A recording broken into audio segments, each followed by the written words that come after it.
Jadi kalau saya prinsipnya sederhana saja. Yang kita pegang adalah kebahagiaan ketika melukis itu dulu. Baik lukisan realis, impresionis, ekspresionis, abstrak, apapun. Saya mulainya dengan saya bahagia melukis.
Bismillahirrahmanirrahim. Assalamualaikum warahmatullahi wabarakatuh. Waalaikumsalam. Bertemu lagi di acara kita yang makin kesini makin semangat ya. Udah antar kota, antar provinsi mungkin kita akan terus bergerak. Kali ini kita berada di kota Indramayu yang sangat ceria-ceria sesuai dengan yang saya kunjungi, yang saya pengen banget ketemu sama Pak Sahidin. Beliau ini salah satu tokoh di Indramayu yang pergerakan keseniannya, waduh, saya sangat salut. Dan kali ini kita berkesempatan bertemu dan bisa mengupas sedikit mungkin ya hal-hal mengenai profil beliau ini yang mudah-mudahan menjadi inspirasi dan sesuatu yang baik untuk kita semua. Amin. Gimana Mas kabarnya? Alhamdulillah sehat Mas Lukman. Ini satu kehormatan saya. Sama-sama Mas. Kopsen ya. Siap. Kopi seni, kopinya orang seni dan biasa. Obrolan kita selalu ada kopi Mas. Iya. Biar celing dan mantap. Oke. Bismillahirrahmanirrahim. Ini ngobrol-ngobrol Mas di Indramayu itu Mas asli Indramayu? Asli Mas. Asli, ya? Asli Indramayu Mas saya. Istri juga. Istri asli Indramayu. Wah, makin ini Iya. jadinya enggak apalah, enggak ngolemar kalau di sana tuh benar-benar fokus gimana caranya ngangkat seni rupa di Indramayu. Insya Allah. Itu untuk saat ini udah punya putra-putri berapa Mas? Saya 3. Udah 3 ya. Paling Iya. besar? Paling besar perempuan, kuliah tingkat 2. Alhamdulillah. Yang nomor 2 laki-laki kelas 3 SMP dan yang kecil perempuan kelas 2 Ya, kelas 2 SD. SD. Iya. Yang terbesar itu jurusan apa? Seni Mas? Kebetulan cita-citanya pengen jadi diplomat, jadi ambil hubungan internasional di Amikom iya. Jogja. Iya. Amikom. Iya. Terus yang kedua? Yang kedua di SMP Unggulan. Oh ya, SMP. Iya. Terus di antara ketiganya yang Tiga-tiganya jejak Mas ada nggak? sebenarnya tiga-tiganya punya bakat. Oh, iya. Cuman yang besar sama yang nomor 2 tuh lebih memilih basketball. Oh, Dan yang olahraga. kecil ini yang sudah menyumbangkan 2 piala seni lukis. Oh, nah itu Yang dia. kecil. Ada ya yang Ada alhamdulillah. Nabila itu. Siap. Dan Mas berkiprah di kesenian ini ada banyak latar belakang kan Mas ya. Biasanya ada yang memang dari kecil suka melukis, menggambar dan kuliahnya atau pendidikannya bukan di seni rupa, tapi ya dia eksis. Nah kalau Mas sendiri kan saya lihat profilnya kuliah di ISI Jogja. ya. Iya. Angkatan berapa Mas? Angkatan 87 lulus 92. 92. Iya. Ngambil apa murni? Saya ambil kriya kayu sebenarnya. Itu kayak cuma Iya, pantesan. ambil kriya kayu. Kelihatan. Kalau dari sisi rumahnya beliau ngambil warna natural, Iya. tapi karyanya warnanya, waduh, keren, ceria banget, sesuai dengan kondisi Indramayu. Kalau Amin, saya lihat iya. cukup Warna panas, pantai. Iya. dan warnanya juga Warna-warna panas. panas, warna-warna panas, menggairahkan. Iya. Tapi justru itu yang menjadi titik tolak karya Mas yang memang Iya. saya ngelihatnya dari luar bahwa wah ini kondisi daerah ternyata mempengaruhi karya Mas. Pastinya, Ya, saya betul. lihat, ya. Iya. Dan ada beberapa hal yang mungkin akan kita kupas juga mengenai kekaryaan Mas, baik dari apa itu konsep seninya, terus kehidupan Mas atau lingkungan seberapa jauh ya. Terkadang dinamika perjalanan kita itu ya sedikit banyak cerita ya, kalikunya nggak lurus terus kan, ya nggak mulus-mulus. Ini ngobrol-ngobrol tahun 92 itu atau sebelum kuliahnya memang Mas sudah aktif? Jadi begini Mas, mungkin Allah mentakdirkan saya untuk menjadi seniman mungkin ya. Saya mulai ngelukis itu umur 4 tahun. Waduh, dari kecil udah umur 4 tahun, dan dari usia dini itu saya sudah berorganisasi Mas. Iya. Entah itu bikin ketoprak, sandiwara, orang Indramayu bilang, musik, bikin patung-patung dari tanah liat dari kecil. Oh iya. Kemudian saya sudah menjual gambar istilahnya dulu. Itu kelas 3 SD saya sudah menjual gambar. Kelas 6 sudah menjual gambar dan memasuki tahap pameran. Kelas 1 SMP sudah pameran. Udah saya pameran. Bahkan SMP kelas 3 itu saya pameran tunggal mewakili SMP saya di ulang tahun Indramayu. Jadi cukup panjang saya berkesenian bukan ujug-ujug gitu. Jadi memang dari kecil. Dari kecil. Seperti Dan itu itu. fokus di seni rupa kalau saya lihat, Seni lukis dan musik sebenarnya Mas. Musik ya. Makanya kenapa akhirnya saya memasukkan unsur kecintaan saya musik di lukisan. Oh iya, objeknya ada. Iya, objeknya musik itu sebenarnya mewakili kegelisahan saya di musik yang sempat juga ingin jadi anak band kayak iya. gitu-gitu. Udah biasa ya Iya, perjalanan kita. perjalanan, nah itu. Terus Itu kalau Mas di musik main alat atau? saya menguasai 8 alat musik Mas 8, Lukman. Iya, cuman lebih ke keyboard misalnya, lebih ke situ sama alat-alat perkusi. Saya lebih ke situ. Perkusi, Iya, lebih kuat di situ sebenarnya. Nah, untuk seni lukis sendiri ya seperti itu. Kemudian saya masuk STM Cirebon, ambil jurusan bangunan. Di situ ada dinamika pilihan, sebenarnya saya udah tahu SMSR Jogja. Oh iya benar. Cuman ayah itu udah lanang katanya di Cirebon aja STM deket. Dan akhirnya memang memperkaya ilmu saya. Begitu masuk isi, pengen masuk interior design sebenarnya saya. Iya. Karena saya merasa dari STM bangunan. STM bangunan. Ada korelasi dengan arsitek. Kalau seni murni mungkin ada pertimbangan lain, mungkin di persoalan biaya. Kalau di kampus itu kan lebih tinggi kalau seni murni itu. Oh iya iya. Cuman karena saya dari STM nggak boleh, masuklah saya Kriya. Jadi Program ya. program studi Kriya Kayu, jurusan Kriya. Fakultasnya tetap seni rupa. Jadi satu kampus dengan Tapi orang-orang kalau untuk ya. ilmu kita ya namanya kita banyak temen ngobrol. Wah, Nah, sama akhirnya aja kan. Akhirnya Nasirun sendiri ngomong saya tuh Kriya lukis karena anak Kriya tapi bergaulnya sama anak lukis terus Mas. Karena kecintaan saya terhadap seni lukis memang lebih dominan seperti itu Mas Lukman. Iya. Dan untuk pertama kali menurut Mas serius ya kan SMP mungkin udah serius tapi belum profesional. Iya. Nah kan kalau yang saya ukur mungkin Mas secara jenjang pendidikan setelah itu isi S1 yang ngambil. Iya, S1. Itu mungkin prediksi saya itu setelah S1 baru Mas mulai profesional ya, menampakkan diri, mengeluarkan jati diri. Itu awalnya di genre apa Mas? Naturalis apa? Jadi memang ketertarikan saya di impresionis itu dari SMP, Mas. Udah impres ya, Mas? Iya. Tapi tadi ada beberapa lukisan juga yang berusaha realis, basic ya. Oh iya. Saya masih menyisakan beberapa potret di lukisan saya. Cuman mengenal impresionis itu dari guru saya SMP, buku-buku dari Eropa, dan ketertarikan saya di situ. Dimulai. Ada satu sikap menggambar saya yang tidak mau berlama-lama. Itu yang mempengaruhi. Cuman seiring berjalannya waktu, lulus isi itu sempat pengen jadi pelukis surrealis. Terjunlah di event-event lomba, makanya begitu. Itu surreal tuh di kuliah?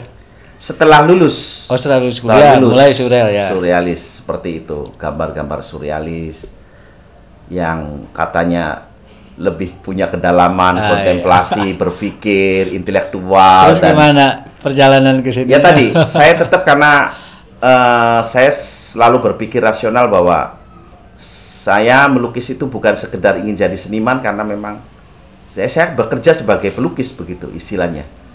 Artinya, seniman itu label yang sangat kemampuan masuk di dalam profesi yang sebenarnya itu. Iya.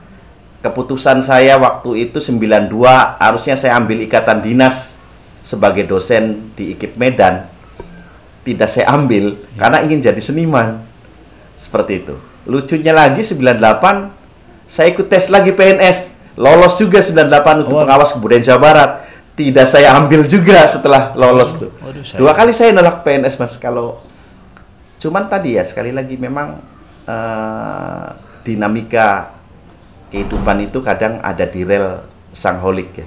Kayak kemarin tiba-tiba saya menjadi komisioner KPU, menikmati menjadi orang kantoran walaupun gelisah ya. Karena ternyata memang profesi melukis ini ya profesi yang terbaik di antara profesi-profesi yang pernah saya singgahi Mas. Seperti itu. Menarik. Dinikmati ya. Ya, dinikmati betul. Salah satunya mungkin ekspresi kehidupan kita tuh tidak terbatas Mas. Lah itu yang mungkin. Terus tadi Mas, yang mungkin yang ada satu perilaku saya yang maunya sendiri gitu loh. Walaupun pada akhirnya tetap lukisan itu juga ketika dipesan orang tidak bisa maunya sendiri.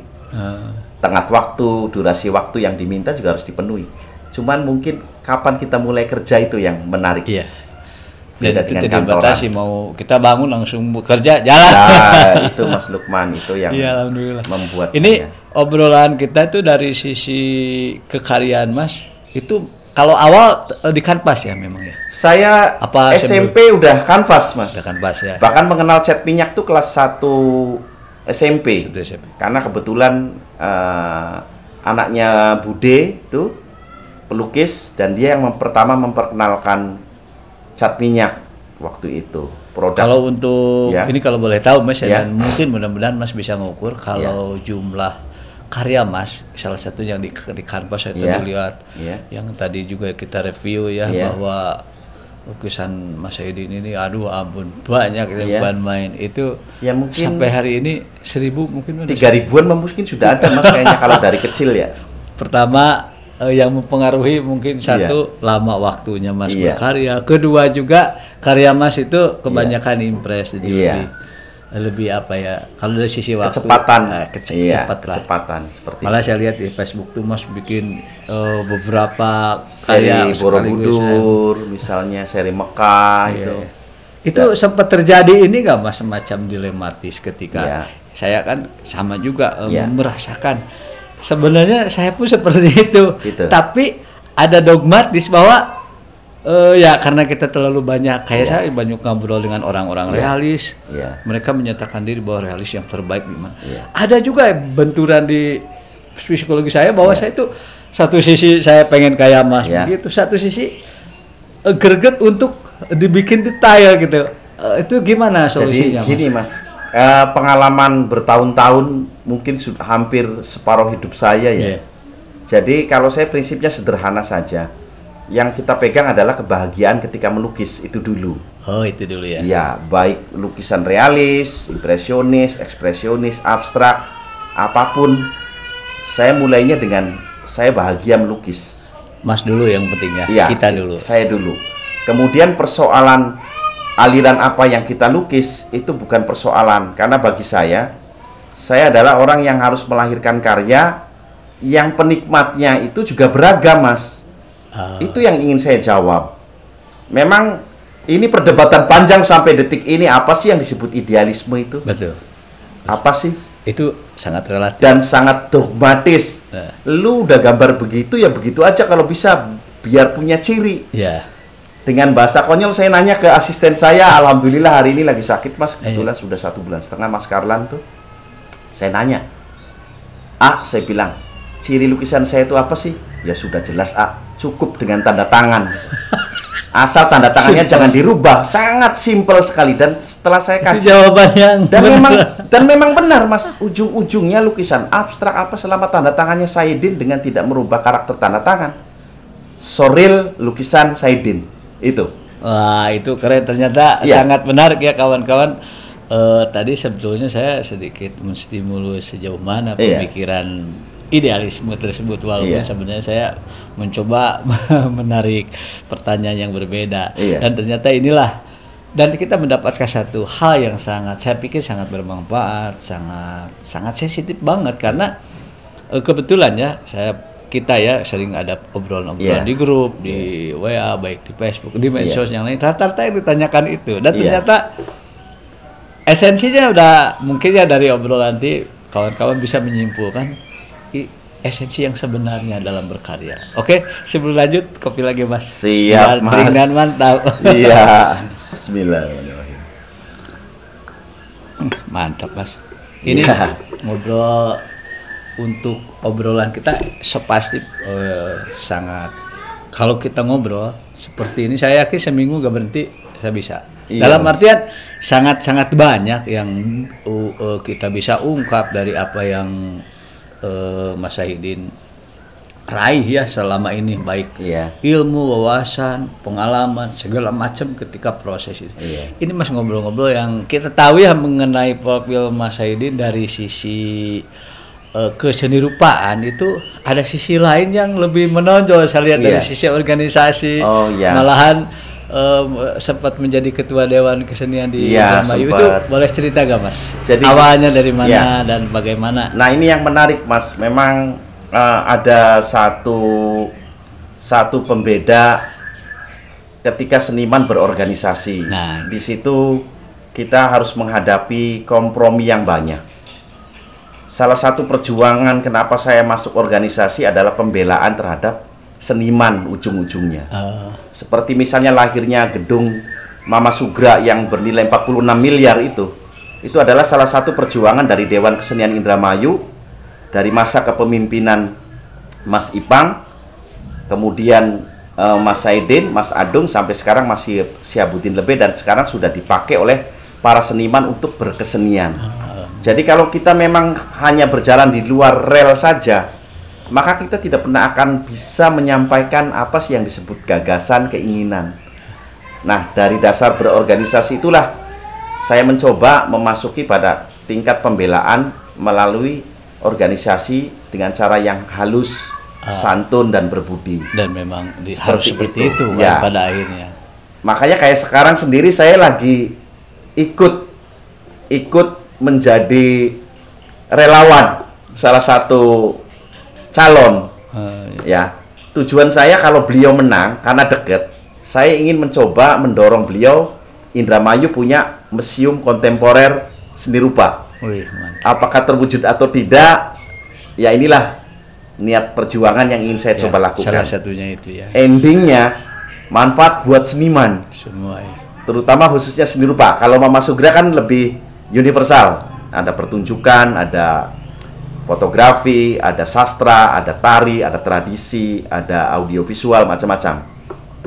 Kalau beliau jadi, saya ingin mendorong itu Mas, ada museum dan galeri yang khusus untuk merawat beberapa pelukis Indramayu yang berprestasi maupun kolega-kolega yang pernah bersentuhan dengan Indramayu. Seperti Mas Nasirun pernah singgah di Indramayu, Tisna Sanjaya pernah singgah di Indramayu. Belum lama kemarin Tajuda, kenapa saya bilang tapak sejarah, karena Avandi pun pernah tinggal di Indramayu.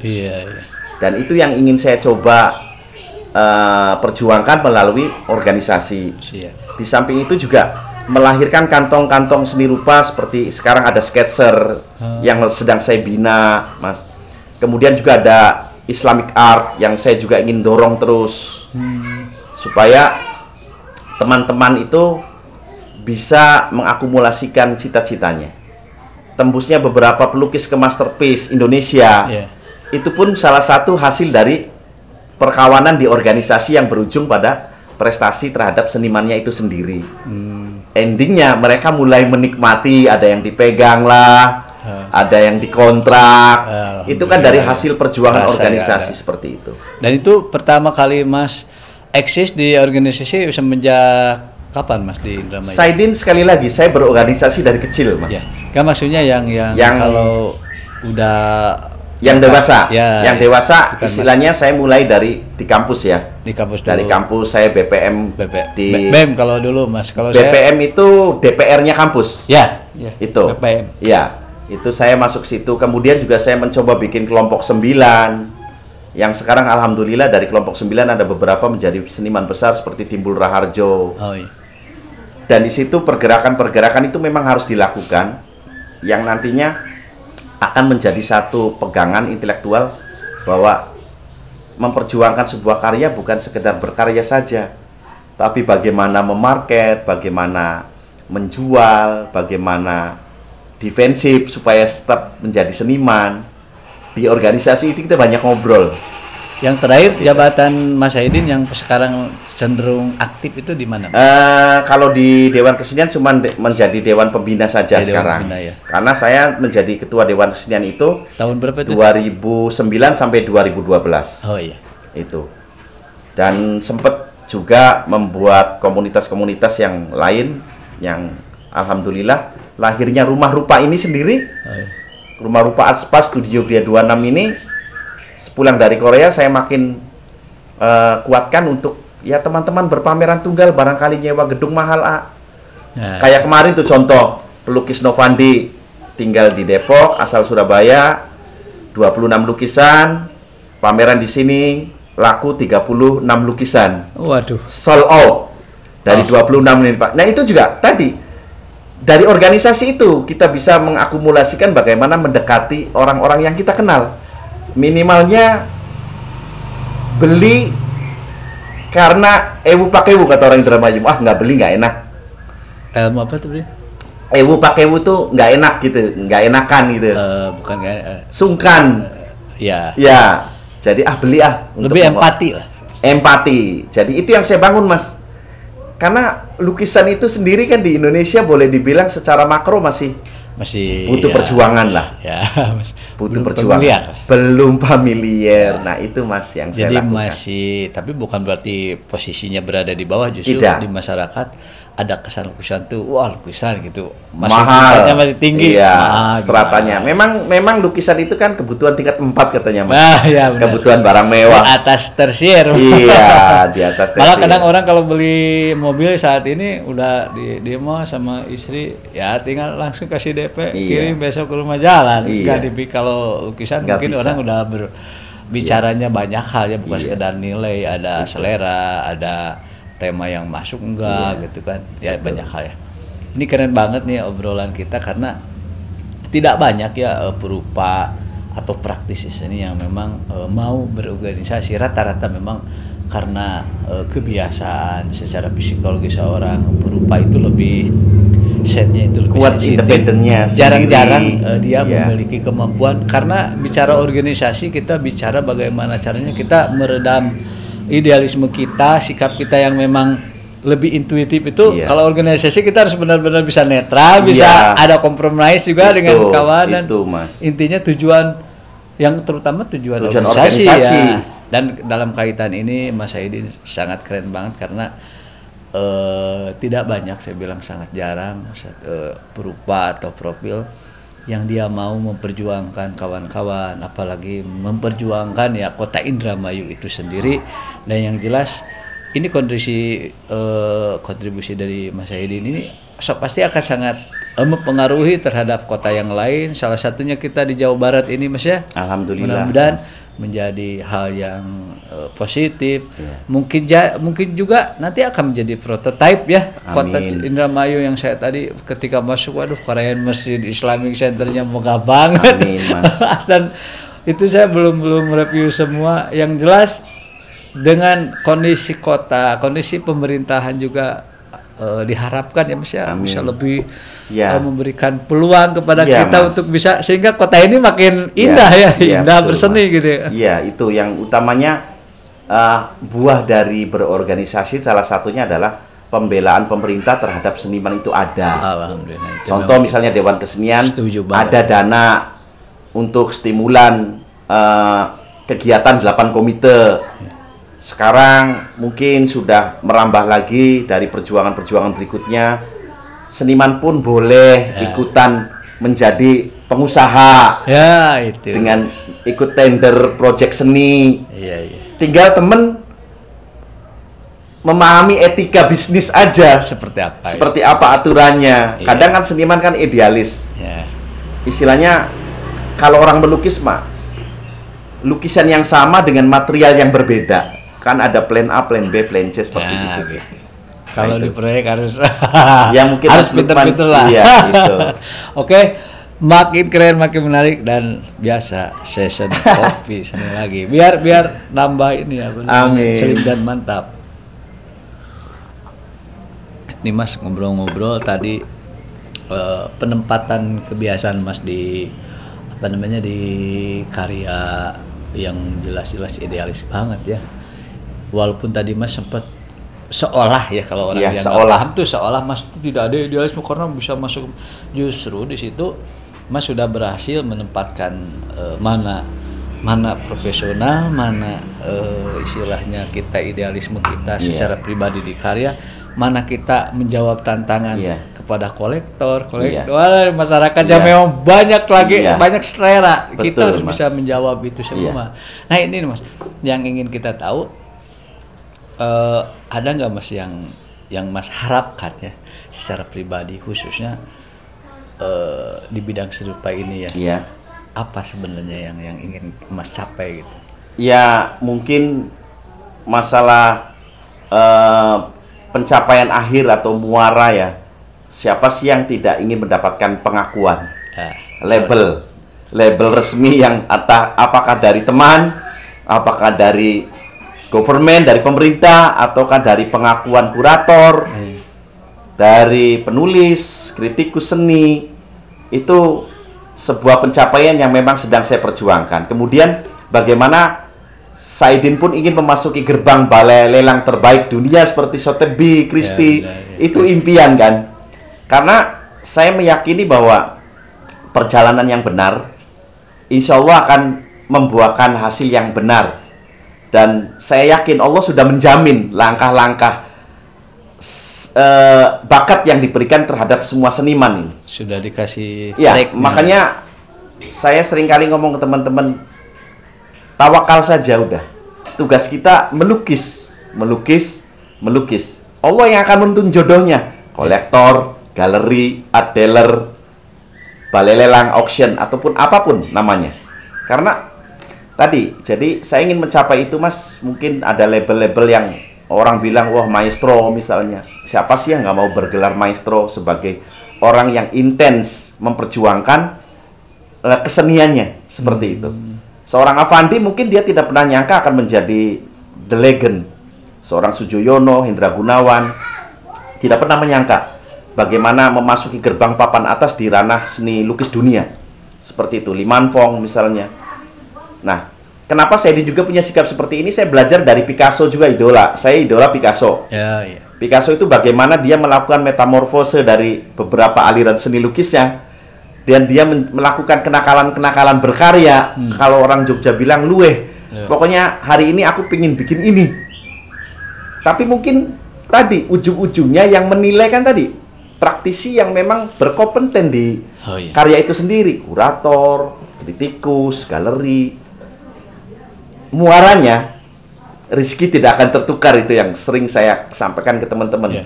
Saya bilang, dan kita nggak kalau boleh takut, nambahin, rezeki di sini kita tidak terpaku oleh sebuah materi, Mas. Betul, rezeki Mas. itu kan luas. Seperti ada hari ini pemberitaan Kopsen ini saya pikir ini satu anugerah dari Allah. Kenapa Saidin didatengin Mas Lukman dan tim. Ini kan satu kehormatan buat Saidin. Pertemanan di Facebook ternyata berbuah manis seperti itu. Alhamdulillah. Itu Mas. Dan ternyata yang perlu ditekankan kepada masyarakat, seperti apa sih sebenarnya dunia seni rupa. Seni rupa kita tidak terlalu bukan berarti kita tidak utama yang namanya materi. Justru materi kita ditempatkan pada sesuatu yang bukan elemen penting dalam kehidupan, tapi dia menjadi sebuah elemen pendorong, pendukung. Artinya ketika kita contoh kita gak punya kanvas, gak punya cat, kita masih bisa tetap berkarya dengan banyak sesuatu medium yang bisa kita raih di alam ini, yang kebetulan juga kita berada di Indonesia. Betul. Yang memang banyak sekali bahan sumber daya alam, mulai dari kayu, batu, itu bisa kita buat karya. Betul, Mas. Seperti itu. Dan akhirnya ini salah satu sosok inspiratif kita, bagaimana caranya melakukan sesuatu dengan all out, dengan ikhlas, dengan tapi tetap punya tujuan, dengan cara yang benar. Salah satunya mungkin Mas Saidin ini lebih menguasai di bidang organisasi yang memang orang biasanya para perupa atau seniman itu biasanya kalau sisi itu rada sedikit kurang gitu ya, kurang banyak lah ya. Oke Mas, ini ngobrol-ngobrol lagi untuk penempatan hobi selain ini Mas. Kalau sisi musik itu udah menjadi hobi ya? Hobi, ya. Sebenarnya tadinya mau jadikan profesi, Mas. Tapi kebalik. Iya, sempat bikin band sampai 16 grup dan sempat bikin album, bikin memproduseri musik, Mas. Jadi Rumah Rupa ini sekarang memproduseri musik, memproduseri event pameran lukisan, teater. Apa sajalah, saya menyisikan sedikit rezeki saya untuk tadi sekali lagi pembelaan terhadap seni dari kemampuan yang saya bisa lakukan. Selain musik, Mas, ngobrol-ngobrol hobi yang lain ada nggak? Iya, teater misalnya. Iya, sastra itu juga masih saya seni suka. juga, Mas. Iya. Selain seni ada nggak? Hobi layangan. Nah, justru itu Mas. Saya dari kecil nggak suka mancing, nggak suka main layang-layang. agak aneh di seni aja saya Mas berkutatnya seperti itu. Jadi olahraga suka Mas?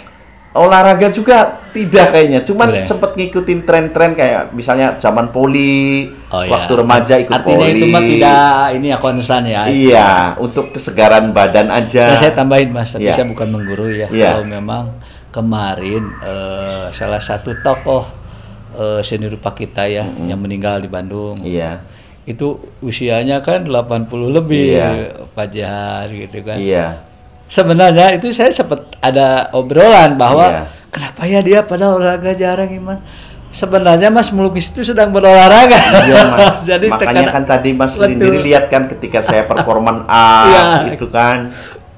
Itu Iya. sebetulnya sedang proses, karena melukis itu yang saya pernah ya sering ngerasain, waduh ini baju Berkeringat. wah, Iya. otak kita Kerja skill semua. kita semua gerak, otak kita nggak Iya. berhenti. Betul, betul. Ya alhamdulillah, artinya kawan-kawan mungkin ya dipastikan kalau memang yang saya ambil hikmahnya dari obrolan ini dan yang pernah kita alami, bahwa apapun yang kita lakukan, sedikit apapun itu sudah pasti ada hikmahnya. Betul. Ada sesuatu yang mungkin Allah rencanakan. Iya. Apalagi kalau kita mau membuat sesuatu yang lebih besar lagi Iya. ya. Betul, betul Mas. Mantap. Siap, mungkin obrolan kita sebenarnya kalau semakin dikembangkan tuh untuk pesan bisa 41, 42, mungkin 14, 12. Iya. Dan insya Allah Mas, karena saya udah kebetulan ya kalau untuk ke Indramayu beberapa kali memang Iya. pernah, tapi belum fokus di kesenian. Dan Iya. mungkin kalau sudah seperti ini, insya Allah khususnya mungkin di GBRS sih, Iya. kita ke depan ada event-event yang makin lebih mendalam. Mangga. Mas. Obrolan kita pun kita akan ingin lebih mendalam lagi. Iya. Tapi mungkin di acara ini kita cenderung ingin mereview, mengangkat profil Mas Syahidin itu seperti apa. Walaupun mungkin dari pembicaraan kita ini ya diharapkanlah bisa punya manfaat walaupun sekecil apapun itu. Dan mungkin ada satu hal lagi Mas yang bisa Mas sampaikan khususnya kepada, ini ditonton mungkin ada siswa, ada kuliahan, ada juga yang mungkin di atas kita yang lebih senior, lebih maestro. Ini apa sih Mas? Apa bentuk boleh harapan, boleh apa yang bisa Mas sampaikan? Ya, mungkin harapan saya sederhana saja Mas ya. Yakini bahwa bakat yang diberikan Allah itu punya nilai ibadah yang sangat kuat, punya nilai manfaat prestasi, rizki, dan banyak hal yang mungkin bisa digali. Intinya kerjakan saja dengan bakat yang ada. Dan jika memang bakat itu menjadi satu pilihan profesi, yakini saja. Karena apapun insya Allah akan bernilai, akan mempunyai nilai manfaat. Dan untuk para seniman yang sudah jadi, ya sedikit luangkan waktu untuk para juniornya barangkali. Katrol mereka. Iya, minimal sedikit berbagi pengalaman. Barangkali kalau menyembunyikan kolektor mah itu hal lain ya. Ya bagi-bagi ilmunya bagaimana supaya bertahan hidup menjadi seorang pelukis yang baik. Itu saja sih Mas. Pesennya. Siap ya. Dan mungkin obrolan kita hari ini cukup sekian, dan di lain waktu dengan Mas Syahidin ini kita ingin mengangkat satu obrolan yang lebih spesifik ya, terutama di beberapa objek-objek yang cukup menarik ya Mas Syahidin ini, karena udah jelas sudah memiliki ciri khas yang orang selewat udah ngelihat ini karya Mas Syahidin. Dan di situ otomatis ada hal yang memang menarik yang mungkin tadi kita belum sampai ke konsep karya Mas Syahidin bagaimana ya, itu otomatis Mas Syahidin pasti punya banyak yang akan ingin disampaikan. Untuk kali ini mungkin sekian dulu, dan yang jelas kita mohon maaf apabila apa yang kita sampaikan berdua kurang berkenan, ada yang menyinggung atau mungkin ada kata-kata yang tidak sesuai, oh ini salah, ya silahkan kritik dan saran juga kita sangat terbuka supaya acara ini lebih tepat, lebih presisi terhadap bagaimana kita menayangkan sebuah acara kesenirupan sehingga acara ini lebih bermakna, lebih punya isi, dan ada manfaat untuk semua, baik kalangan Amin. pelajar, praktisi seni, atau mungkin Amin. yang lain-lainnya, masyarakat umum yang so pasti ada yang ingin tahu seperti apa sih seni rupa itu, Iya. seperti apa sosok Mas Saidi, seperti apa karya-karya Mas Saidi, seperti apa kondisi Indramayu. Nah itu ya. Dan untuk lebih banyak lagi mengenal profil beliau ini, kita pun cantumkan di bawah, ada nomor WA-nya, kita izin Iya, Mas mangga, dicantumkan. boleh. Apabila Mas ada pesanan atau mau konsultasi, Mas terbuka ke sini, datang ke tempatnya di Jalan Jalan Kapten Arya, Gang 26, nomor 13. nomor 3. Rumah Rupa Arspa Studio Gria 26. Pokoknya gampang lah, saya juga kesini hari ini Gampang. langsung dapat. Nggak jauh dari Masjid Agung atau Islamic Center. Islamic Center. Jalan Raya Besar, gampang kesini. Dan bagi yang mau pesan lukisan atau apa, atau kepentingan yang lain, pengen ngobrol Mas Saidin, terbuka sekali. Kita yang jelas ingin menambah saudara, ingin saling berbagi. Mungkin demikian acara ini. Terima kasih. Wassalamualaikum warahmatullahi wabarakatuh. Waalaikumsalam.